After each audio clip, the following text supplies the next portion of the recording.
بسم الله محكمة درجة كواد ciidamada qalabka sida waxay ku dhawaaqaysaa xukunka dacwad ciqaabeedkii loo haystay eedeysane deble booliis 24,682 nuur daahir geedi ina caasiro maxamuud xuseen 29 jir ah ku dhashay gaalkacyo ka tirsan saldhigga booliiska Shangaani kaas oo xafiiska xeeraalinta ciidamada qalabka sida ku soo eedeeyay dembiga ah dil kas ah isagoo si bareer ah u dilay marxuum Umar Xasan Macalin dembigaas oo ka dhacay degmada Xamarjajab ee gobolka Banaadir 16 bishii 2020 dood dheer kadib maxkamaddu markay aragtay eedii uu soo gudbiyay xeeraalyaha guud ee ciidamada qalabka sida markii ay dhageysatay maxkamaddu qiraalka eedeysana nuur daahir geedi uu ka hor cadeeyay garsoorka hortiisa in isagoo sigaar ka iibsanayo marxuumka ay xabad ka dhacday qorigiisa sababtay geerida marxuum Umar Xasan Macalin markii ay dhageysatay maxkamaddu marxaatiyaashii la hor keenay midna ay u weydiisay marag furkooda waxay maxkamadda ka hor cadeeyeen in iyagoo la joogo marxuumka uu imaaday eedeysanaha oo wata lacag shilin Soomaali ah uuna u dhiibay marxuumka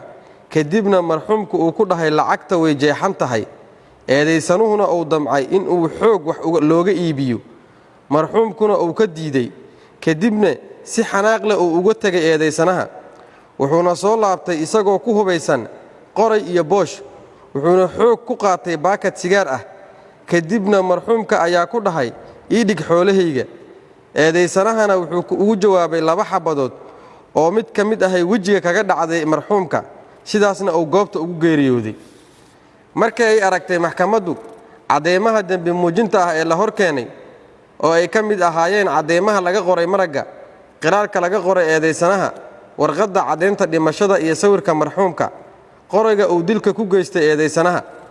markii ay dhageysatay maxkamaddu doodii u dhaxaysay dhinacyada kala ah xeeraalyaha guud ee ciidamada qalabka sida iyo qareennada difaacaya eedeysanaha sidaa darteed maxkamadda waxaa u cadaatay